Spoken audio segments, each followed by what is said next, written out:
Subscribe our channel 13 and press that bell icon to get an instant update of our latest content. Hello and welcome. You're listening to 13, a podcast about being and creating. This is a podcast that acknowledges the mundane and celebrates the everyday. Here, we interact, read, and share our experiences with an intent to be and to create. Your hosts for today are Prasanna and myself Shantesh. So let's get started.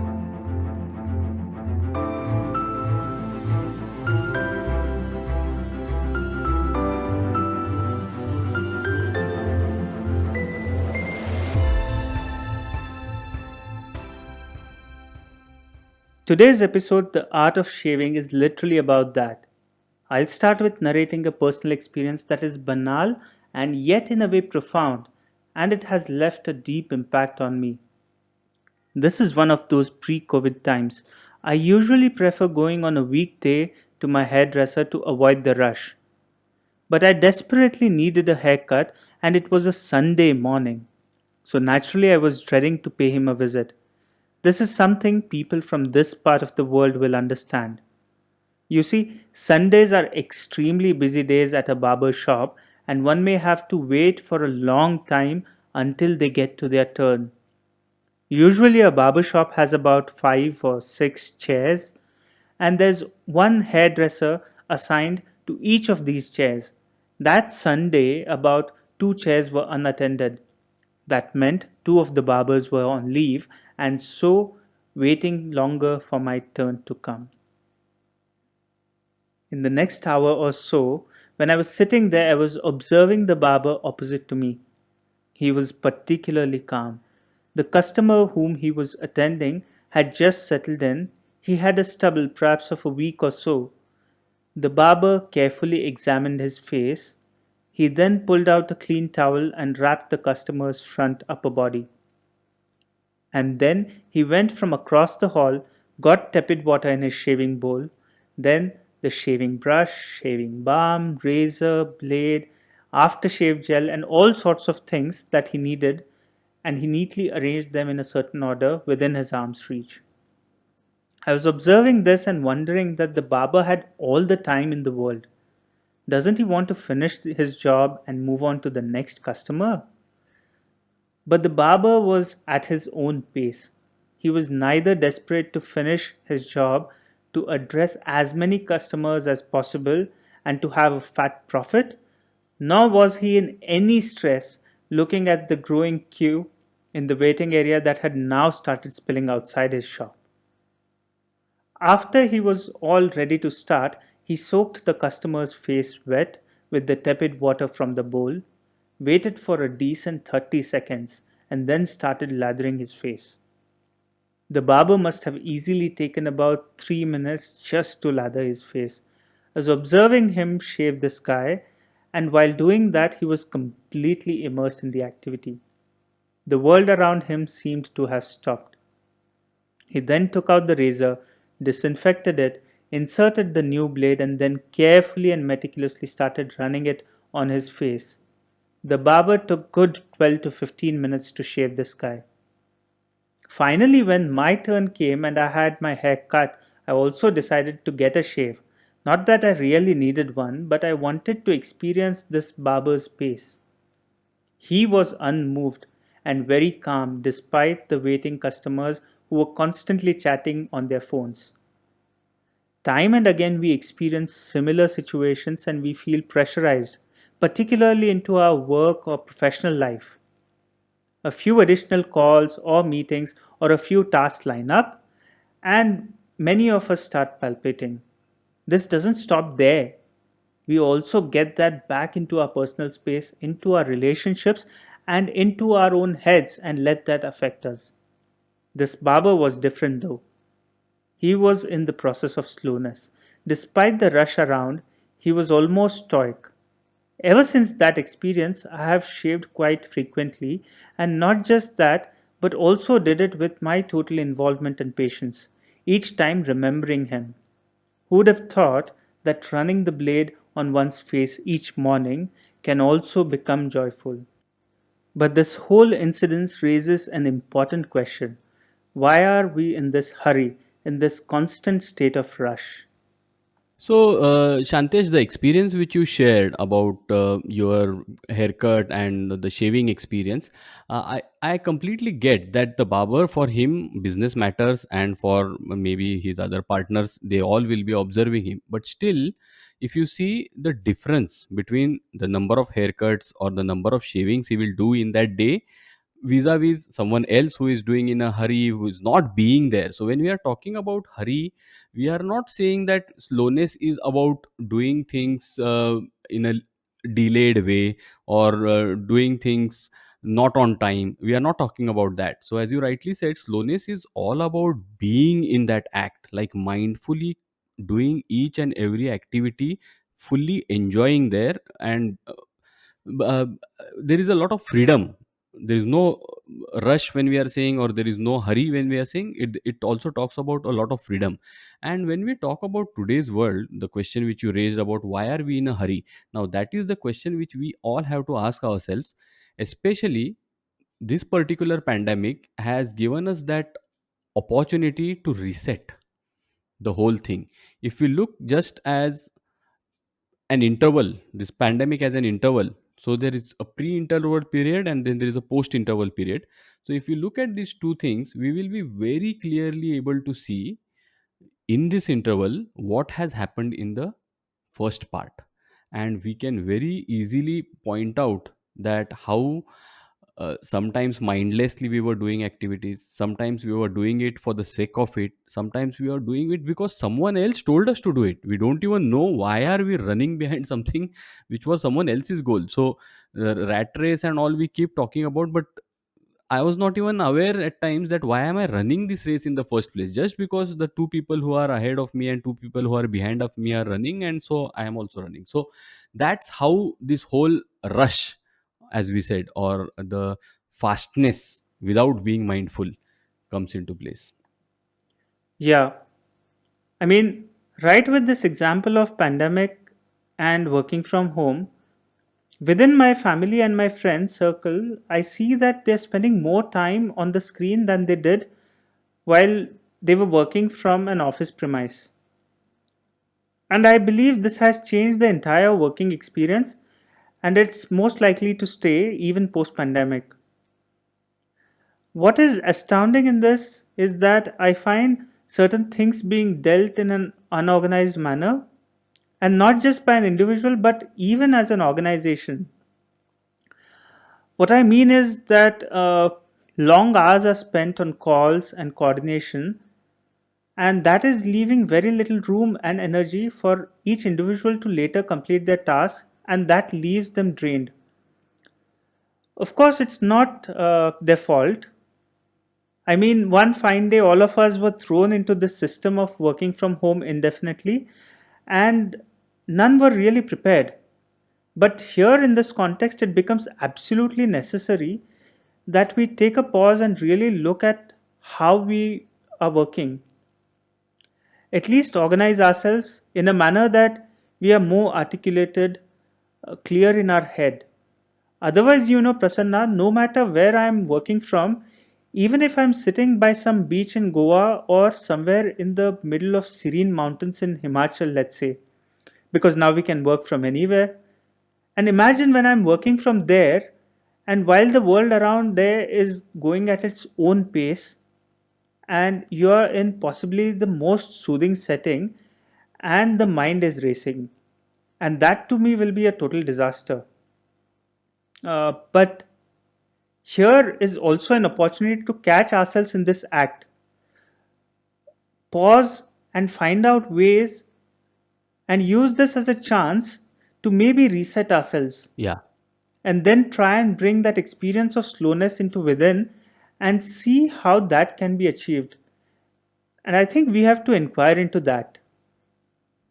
Yeah, absolutely. So, and as you rightly mentioned, the environment around us matters. But at the same time, if we are not in that state of mind, or we are not in the zone where we are actually being slow and mindful, then the environment may not help.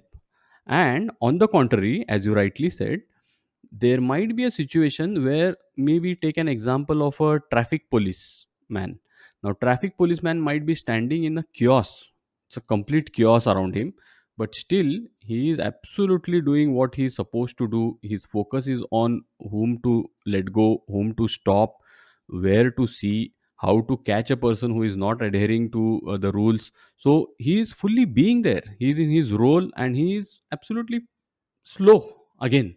So in spite of the peace around, It's exactly like the barber. absolutely.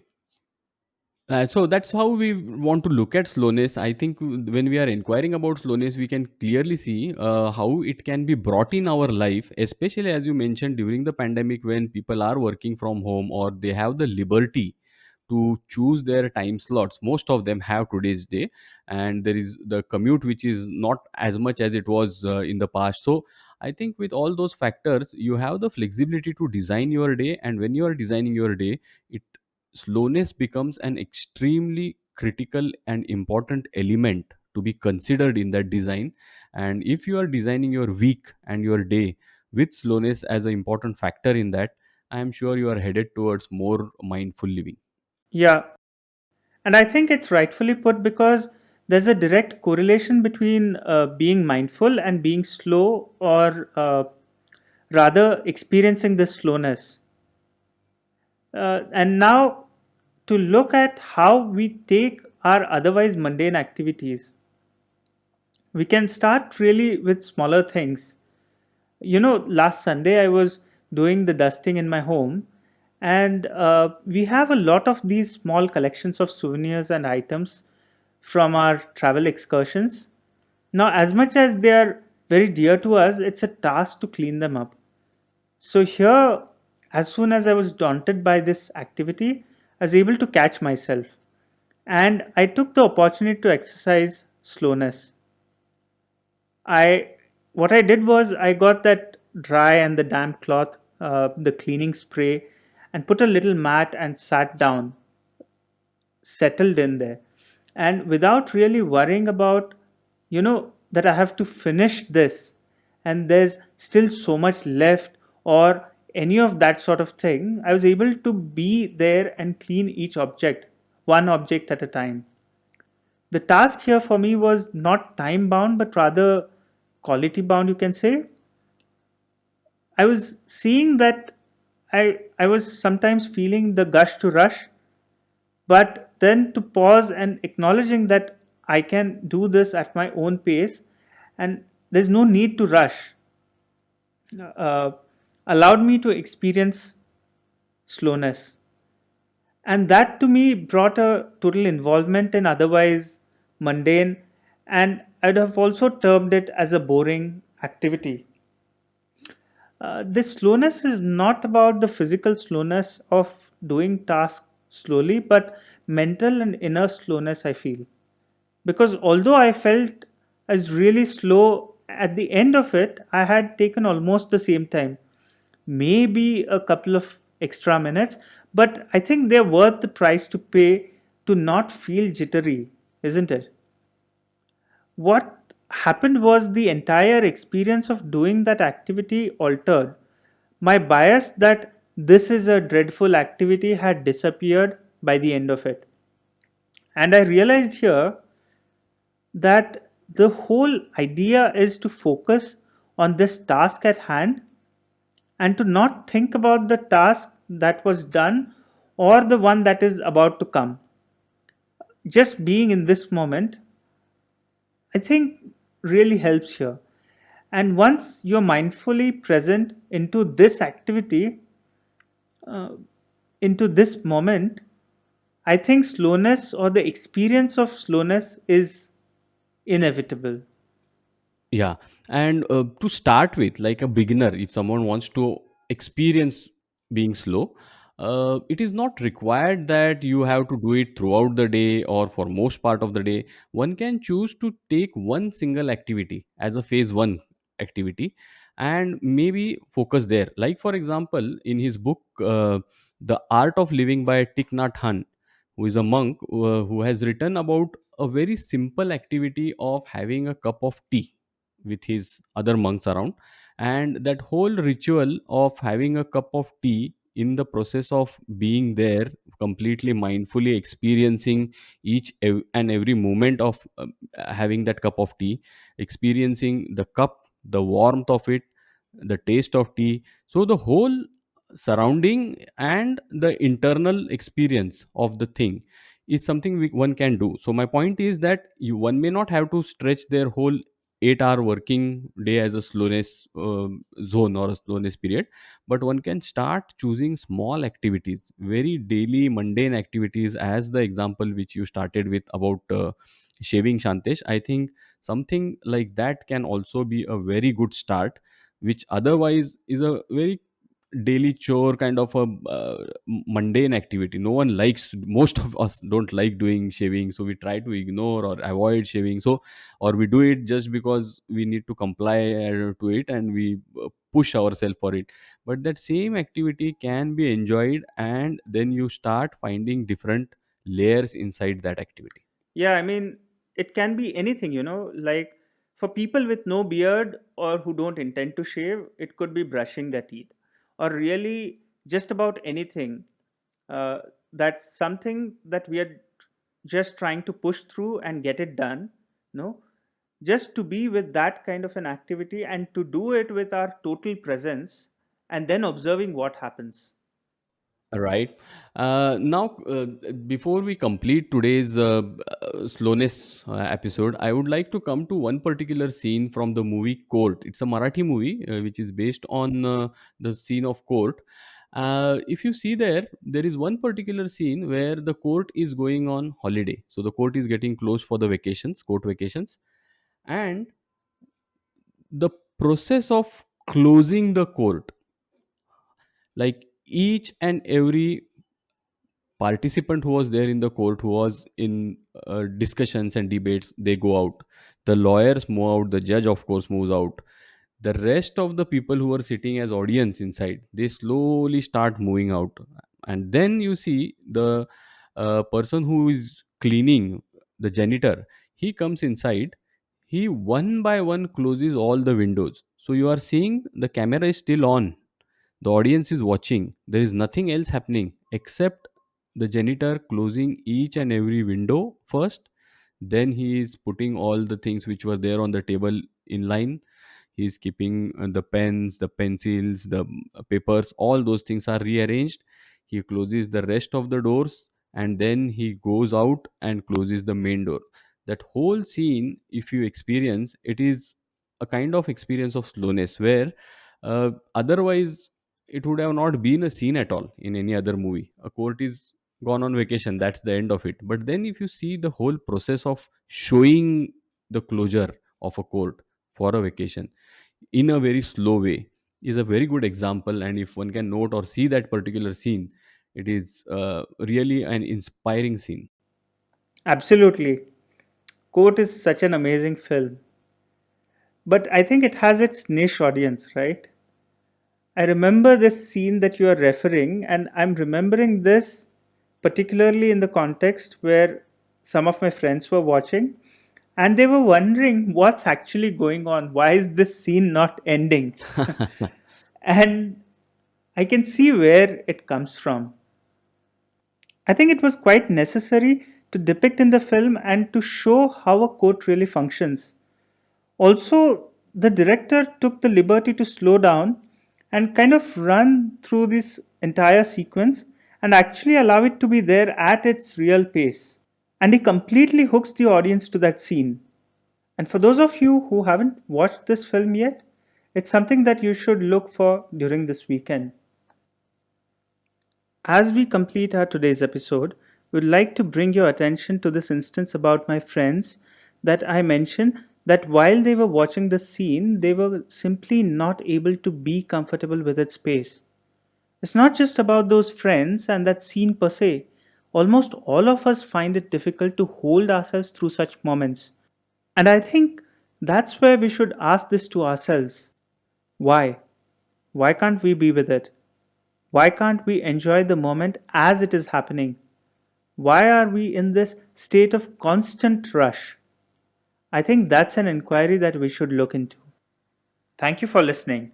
For more such podcasts and daily blogs, subscribe us on creating13.com. That is creating13.com. For 6 days a week, we write blogs on such topics with an intent to promote everyday writing. These blogs are inspired by our own writings, a morning ritual that we religiously follow. We hope that these texts will provide some fodder for thought for an inner inquiry. We believe that writing each day allows one to observe life as is, and it brings a genuine clarity from within. You can follow us on our Twitter or Instagram handle, creating_13, or on our Facebook page, creating13. We hope that you enjoyed this episode, and we wish to have you with us again next week for listening a new episode on a new topic. Until then, take care.